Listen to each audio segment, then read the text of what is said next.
नमस्कार दोस्तों, मेरे चैनल में आप सभी का स्वागत है। आइए सुनते हैं 1955 में आई फिल्म आज़ाद का रिव्यू। फिल्म की कहानी एक अमीर और अनाथ लड़की शोभा यानी मीना कुमारी के इर्द गिर्द घूमती है, जो अपने पिता केदारनाथ जी की मृत्यु के बाद उनके मित्र चरणदास के परिवार के साथ रहती है, जो उसे अपनी बेटी की तरह पालते हैं और बड़ा करते हैं। सुंदर यानी प्राण नाम का एक अमीर लेकिन दुष्ट व्यक्ति शोभा से शादी करना चाहता है, लेकिन शोभा का परिवार उसे बिल्कुल भी पसंद नहीं करता है। एक रात सुंदर के गुंडे शोभा का अपहरण कर लेते हैं और उसे जंगल में ले जाते रहते हैं। यहाँ पर आज़ाद यानी कि दिलीप कुमार के साथी और आज़ाद मिलकर उसे बचा लेते हैं और उसे अपने साथ ले जाते हैं। इधर आज़ाद जो है वो गरीबों का मसीहा है, लेकिन एक डाकू है। वह उस समय एक बूढ़े के रूप में होता है और उन्हें अपने ठिकाने पर मीना कुमारी को वो ले जाता है। आज़ाद स्वभाव से बहुत ही दयालु और खुशमिजाज है, जो केवल अमीर और अत्याचारी लोगों को लूटता है। वह अपने ठिकाने पर वहाँ पर उसे अपनी मौसी से मिलवाता है, उसका ख्याल रखता है। शुरुआत में शोभा आज़ाद से डरती है, लेकिन धीरे धीरे आज़ाद का नेक दिल देखकर वह उसके प्यार में पड़ जाती है। जब वह घर जाने को कहती है तो आज़ाद कहता है, जैसे ही सब ठीक होगा मैं तुरंत आपको पहुंचा दूंगा।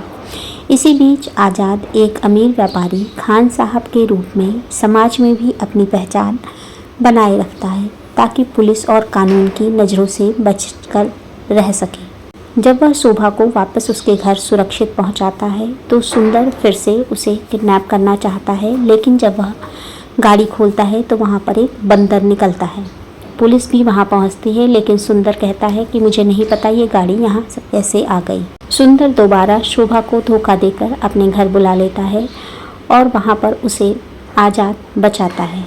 कहानी में ट्विस्ट जब आता है, जब विलेन सुंदर जागीरदास से मिलकर चरणदास यानी शोभा के पालित पिता को कैद कर लेता है और आज़ाद और पुलिस मिलकर उन्हें ढूंढते हैं, क्योंकि जो शोभा है वह आज़ाद से कहती है कि मेरे पिताजी का पता लगा लीजिए।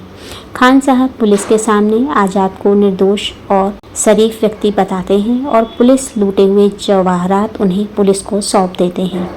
पुलिस के सामने आज़ाद की असली पहचान का भी एक और खुलासा होता है। यह बात सामने आती है कि आज़ाद कोई मामूली अपराधी नहीं, बल्कि वह सालों पहले खोया हुआ चरणदास और शांता का बेटा है, जिसे बचपन में परिस्थितियों ने अलग कर दिया था। आज़ाद साबित करता है कि उसने जो भी पैसे लूटे वे केवल गरीबों के कल्याण के लिए थे और उसने कभी किसी बेकसूर को चोट नहीं पहुंचाई। इस तरह कानून और परिवार उसकी बेगुनाही और सच्चाई को स्वीकार कर लेते हैं। सुंदर, जागीरदास और उनके सभी साथियों को पुलिस गिरफ्तार कर लेती है और इधर कुमार, जो कि रियल में आज़ाद होता है, वह अपने माता पिता से मिल जाता है और अंत में शोभा और आज़ाद का रिश्ता भी परिवार की खुशी से तय हो जाता है और कहानी का सुखद अंत होता है। अभिनय की बात करें तो यह फिल्म दिलीप कुमार साहब के कैरियर की सबसे महत्वपूर्ण फिल्मों में से एक है। ट्रेजेडी किंग के रूप में मशहूर दिलीप कुमार जी ने इस फिल्म में कॉमेडी, एक्शन और एक रोमांटिक हीरो की भूमिका निभाकर यह साबित कर दिया कि वे हर रोल में माहिर हैं। मीना कुमारी जी के साथ उनकी ऑन स्क्रीन केमिस्ट्री लाजवाब है। साथ ही साथ दिलीप कुमार साहब ने इसमें एक बुजुर्ग का रोल, फिर एक खान साहब का रोल, आज़ाद का रोल, सभी रोल इतने बेहतरीन तरीके से निभाए हैं कि आप पहचान नहीं पाएंगे। अब बारी है संगीत की, तो सी रामचंद्र जी का संगीत बेहतरीन है। लता मंगेशकर जी का गाया गीत जैसे अपलम चपलम चपलाई रे और राधा ना बोले रे आज भी सदाबहार है। कुछ और गीत जैसे देखो जी बहार आई बागों में खिली कलियाँ, और एक और गीत है कितना हंसी है मौसम कितना हंसी सफ़र है, साथ ही है खूबसूरत ये मौसम को भी खबर है। ये गीत भी बहुत मधुर है। निर्देशन की बात करें तो SM श्री रामुलु नायडू का निर्देशन बेहतरीन है, जिन्होंने एक गंभीर डाकू की कहानी को बेहद मनोरंजक, कॉमिक और संगीतमय अंदाज में पेश किया है। फिल्म फेयर में सर्वश्रेष्ठ अभिनेता का पुरस्कार यानी film fair award for best actor का पुरस्कार दिलीप कुमार साहब को इस फिल्म में उनकी शानदार अभिनय और बहुआयामी अभिनय के लिए दिया गया था। साथ ही साथ यह फिल्म 1955 की सबसे ज़्यादा कमाई करने वाली फिल्मों में शामिल थी।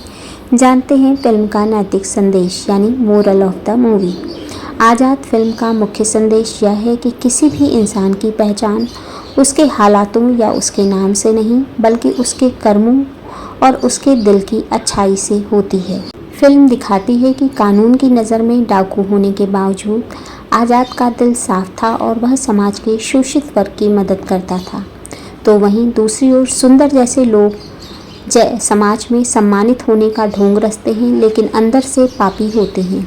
अंततः जीत हमेशा सच्चाई और निस्वार्थ प्रेम की ही होती है। रेटिंग की बात करें तो फिल्म को मिलते हैं 5 में से 4.5 स्टार। यह क्लासिक हिंदी सिनेमा के शौकीनों के लिए एक मस्ट वॉच यानी ज़रूर देखने योग्य फिल्म है। मूवी का रिव्यू अगर आपको पसंद आया है तो चैनल को लाइक शेयर सब्सक्राइब ज़रूर करें और धन्यवाद इसे पूरा सुनने के लिए। अपने विचार कमेंट बॉक्स में लिखना ना भूलें।